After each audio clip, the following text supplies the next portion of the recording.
Welcome to Nebraskanomics, where we help Nebraskans remove barriers to opportunity with policy research and legislative advice. I'm your host, Jim Vogel, CEO of the Platt Institute, a Nebraska-based think tank promoting policies that make it easier to get a good job, start a business, and help Nebraskans keep more of what they earn. If you want more economic freedom in Nebraska, then let's get started. Can you have an honest, in-depth conversation with someone who's your political opposite without having a total meltdown? One organization wants to help prove to you that it's possible, and it might even make you a better Nebraskan. Nancy Petitto is my guest today. Nancy is the Director of Civic Health Programs at Civic, Nebraska. Thanks for joining me on Nebraskanomics, Nancy. Thanks so much for having me today. All right, you're sponsoring the Unify Challenge in Nebraska, which is a way to connect Nebraskans in one-on-one online video conversations about the issues that matter to them. I appreciate anything that gets people out of their bubbles and to see people they might disagree with as people. Can you tell us more about the Unify Challenge and what you're hoping to accomplish? Absolutely. So we teamed up at Civic Nebraska with an organization called Unify America to host what is the first statewide Unify Challenge. And we are so excited about this opportunity. We know and we recognize that there is polarization in this country and across our state. And so we saw this opportunity to do the Unify Challenge as a way for Nebraskans who vote differently, who have different backgrounds and ideologies, and really just different lived experiences. It gives them the opportunity to have an open, honest conversation with each other. And so we think this is a really important way for folks in Nebraska to build what we've been calling our civic muscles and to bridge those divides so we can do what we think Nebraskans do best. And that's to work together to solve problems and build stronger communities. So we really hope that folks across the state take part in the challenge and really just start talking to each other again. And like you said, sort of get out of those bubbles that we often find ourselves stuck in. I'd be interested to hear a little bit more about the origins, Nancy, of the Unified Challenge. The founder is not actually a Politico, but an entrepreneur who made some hilarious video games for years before launching this project. And it almost seems like this project adds a kind of game-like quality to talking about our differences. So please expand upon that, Nancy. Absolutely. And yes, you have that exactly right. The founder of Unify America, he was really energized by some research that he had done where he found out Americans actually share many of the same goals. And so Unify America was launched in January of 2020 to work on reducing some of that contempt, to show Americans that they can work together and build a diverse community to find solutions and solve some of those big problems that we often talk about.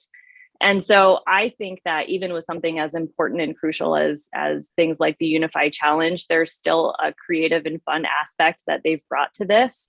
And I know for myself, especially having some of these difficult conversations can be really stressful and almost sort of intimidating. So I think the playfulness and sort of the game-like aspect to it just kind of brings back some of that intimidation factor. Yeah, I appreciate that and certainly agree. So I've had a chance to take a look at more polling around the Platt Institute lately of Nebraskans. And my sense is most people are not as polarized as politics suggests, but the people most involved in politics are not always representative of the general public. And politicians know their success is often tied to reaching those highly engaged people who are convinced the other side is pure evil.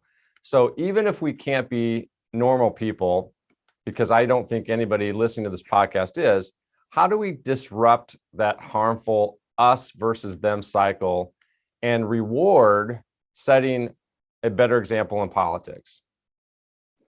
That's a great question. And I really appreciate you bringing that up. And honestly, I think that's why we need to step out of our comfort zones and start having these conversations with our neighbors, even if we disagree on some of the topics. At Civic Nebraska and even with Unify America, none of us think that this challenge is going to miraculously change anyone's mind about certain topics. And that's not really the point.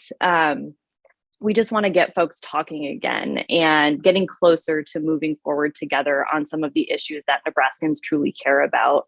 And so we aren't going to agree on everything, and that's okay. But the Unify Challenge is really meant to open up the opportunity to learn more about, someone in rural Nebraska and what their lived experience is, and someone in an urban part of the state. And so I think that if we can come together across the state and start having those conversations, it does take away that component of, us versus them, and really just gets us finding out that we agree on more than we think that we do. And we can keep having those conversations and keep moving forward in a direction that we think is best to just improve the quality of life for Nebraskans, because I think that's truly what many of us want.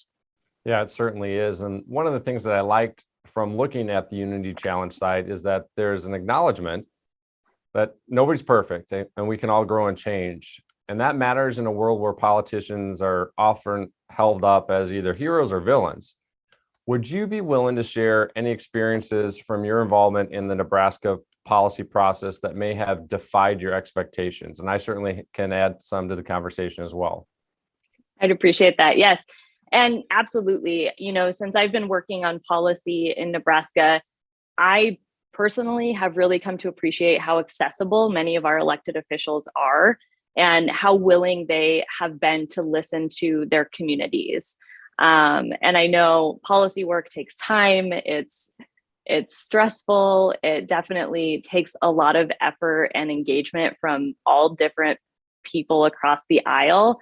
And so we really have to be able to engage our community members in the process so our elected officials can hear how those issues we work on directly impact our communities and our cities and across the state. So for me personally, since I joined Civic Nebraska and started working on various policy issues, it's been incredibly rewarding to hear from a community member who testified at the city council for the first time or testified at the state legislature for the first time, and saw how their engagement and being a part of that process really did make a difference. Yeah, because at the end of the day, creating policies that make it easier for someone to start a job or get a job license in Nebraska, they're not Republican or Democrat. We certainly don't agree with many of the senators that are sponsoring some of our current priorities. Senator Anna Wishart doesn't always agree with us on everything, but she's sponsoring our regulatory sandbox, and she's a registered Democrat. We've got Senator Clements that led the charge for our inheritance tax, and he's a registered Republican. These things, at the end of the day, it doesn't matter if you're a Republican or Democrat, they mean something to Nebraska, and we have to find a way to build that consensus on both sides of the aisle. Would you agree? Absolutely, 100%. And there are plenty of bills that we've worked on at Civic Nebraska and have supported that, like you said, it's not always senators that we traditionally would work with on voting rights or on housing policy, but we've been able to, reach out to some of those different senators and find some of that agreement and find some things that we can work on, because ultimately we do want those similar things for folks across the state. Job licensing was a big area the Platte entered into a few years back, and it almost had a universal support among the 49 senators at the time, and creating an environment to make it easier for somebody to get a job license isn't Republican and Democrat. It's just a common sense approach to making Nebraska a more welcoming community, and we have to find more common ground on issues across the spectrum, just like we did in job licensing. And certainly appreciate your perspective and engagement on the issue. Before we go, I want to chat with you about a bill that our two organizations are both supporting. It's LB 777 from Senator Tom Brewer, who introduced it, and would create an online archive of Nebraska legislature videos of hearings and floor debate, which don't exist right now. Basically, so anyone could go online and see what's happening in Lincoln. And I was thrilled to see the Civic Nebraska team support the bill alongside us. This is a status quo problem that we've had the technology to resolve for many years now, and it has taken quite a while to gain momentum. Why is now a good time to put the unicameral's videos online, Nancy? And what do you hope will happen if the bill passes?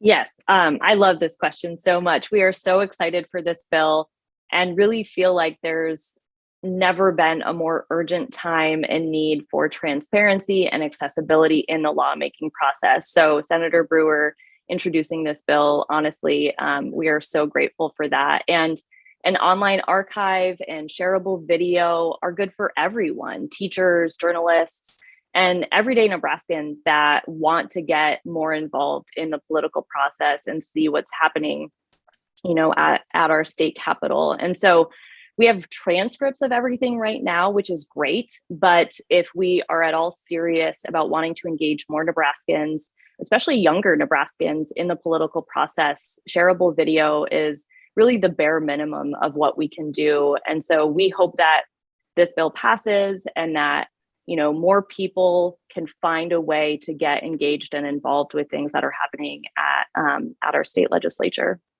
Yeah, engagement and transparency, that's what it's about. So we're appreciative of the partnership and testifying alongside us. Okay, Nancy, we'll put the sign up information for the Unify Challenge online, but would you like to share once more how people can get involved? Absolutely. So everyone can go to unifynebraska.com to read more about the challenge. If you're having any hesitations, we answer some questions there. And we have 3 dates that you can choose between to participate in the challenge. And we hope to have interest from so many folks across the aisle. We don't want this to just be a one-sided conversation between, 2 liberal folks or 2 moderate folks or 2 conservative folks. We really want to have that engagement from across the state. And so if you go to unifynebraska.com, you can find everything there and sign up.